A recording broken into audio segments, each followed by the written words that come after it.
Hello there, it is me again, Rich from TrekSpark, with another little tutorial for you this month. Sorry I didn't get one out last month. I was on me jolly bobs, but I'm now back in the room. So here we go. This month I'm going to do another quick one on drum or hit replacement for your drum loops.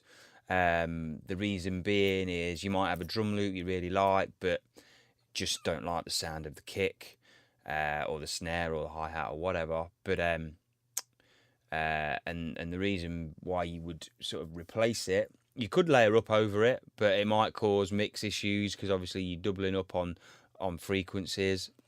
We're going to do the kick drum today, so we'd be doubling up on those low end frequencies, which might cause us issues. Plus, you've got to be really, really accurate with your actual drum replacement, so to make sure that it's not flamming with your original drum hit as well. So we're just going to do drum replacement now. I've got one of the loops from one of the earlier packs here, Ghetto Boy Groove Field 2, misspelt groove, but there we go. Let's have a quick listen.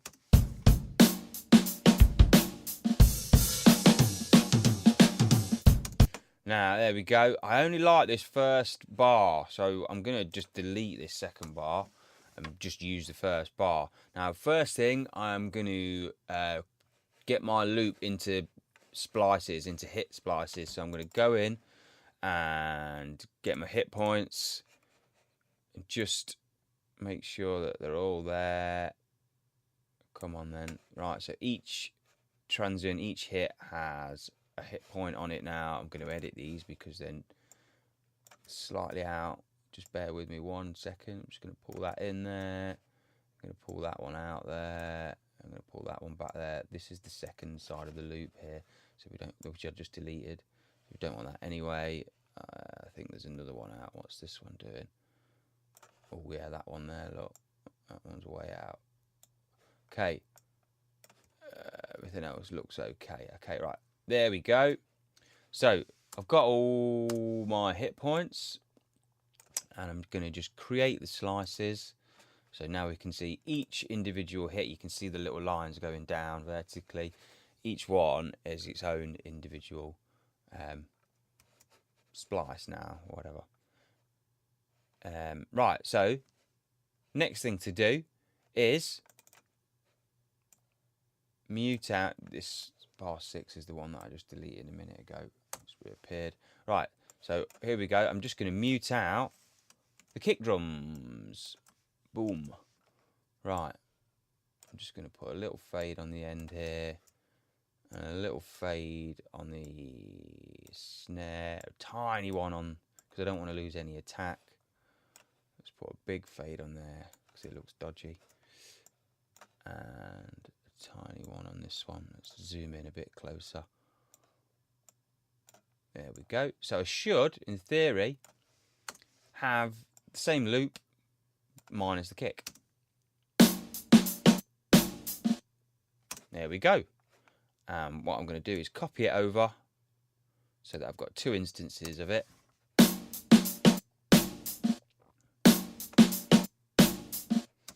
And just quickly, I'm going to go into this second half and get rid of this drum, get rid of this snare roll, because I don't want a roll twice. I'm just going to have a normal hit. Let's just make sure that's it in. Zoom in and make sure, put a little fade on it and then crossfade it to this one. Okay, so I should have the loop now.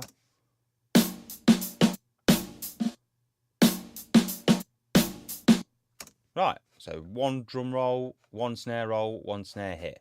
Now, here's the kick drum. Here's one I made earlier. It's the kick drum. I've just loaded it into battery.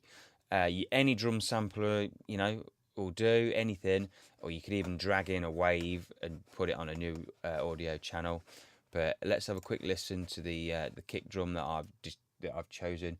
It's got a bit of a vinyl sound. Vinyl breaky sound still, and it's a little punchier than the old one.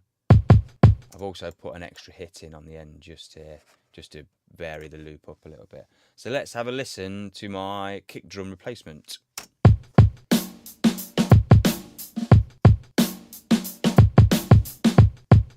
Now it sounds a little unnatural. You might not hear it as much in the mix, but to me it sounds a bit rubbish. So what I'm going to do, and that is because obviously when I've muted out the kick drum, I've lost the room ambience and I've also lost the hi-hat.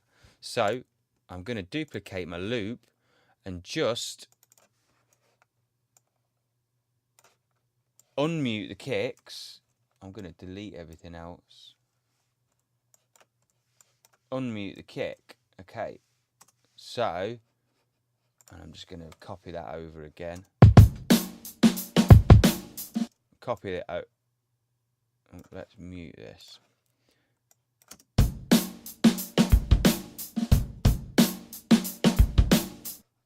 So, I think there's a little click happening there. Let's put a tiny fade in on that. And a tiny fade in on this one. In fact, there should be fade outs as well, shouldn't there? What am I doing?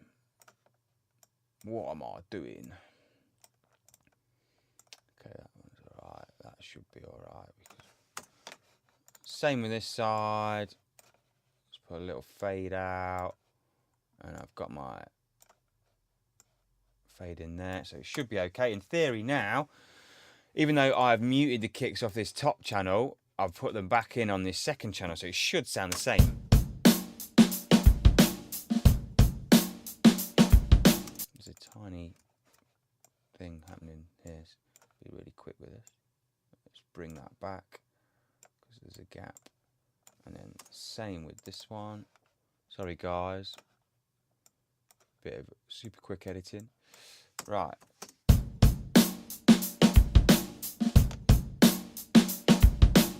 Right, now, if I put a high pass filter, EQ, on this, I'll filter out all of those lows on the kick drum, from the kick drum, and I'm left with the room ambience and the hi-hat. So I've just put on a pretty steep curve here, and I'm filtering out all the lows. I'm going to go up to about 1K.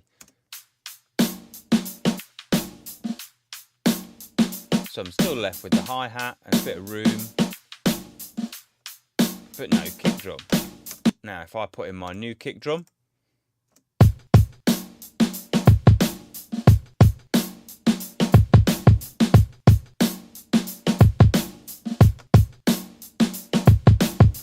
there we have it, drum replacement on a drum loop. Hope that was helpful. Cheers, I'll see you next month.